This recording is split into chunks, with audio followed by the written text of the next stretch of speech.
एक समय की बात है जब जेतवन विहार में बुद्ध ने धम्मपद के इस 5वें गाथा का उच्चारण किया, जो एक बंजर स्त्री और उसकी प्रतिद्वंद्वी के संदर्भ में था।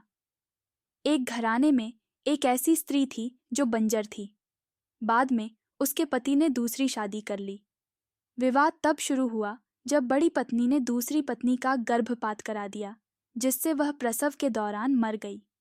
बाद के जन्मों में ये दोनों एक मुर्गी और बिल्ली और फिर एक हिरनी और एक तेंदुए के रूप में पुनर्जन्म लेते हैं, और अंत में सावथी के एक रईस की बेटी और काली नामक एक राक्षसी के रूप में।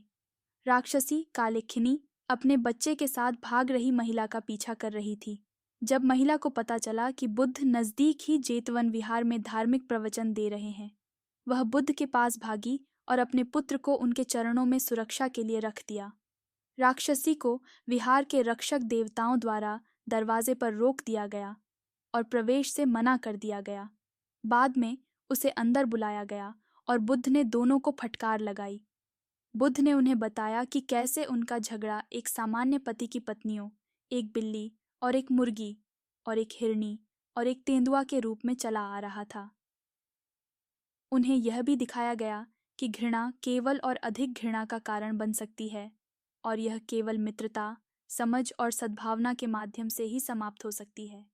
तब बुद्ध ने इस गाथा को कहा, जिसका अर्थ है, यह सच है कि इस दुनिया में घृणा कभी भी घृणा से शांत नहीं होती, यह केवल प्रेम से ही शांत होती है।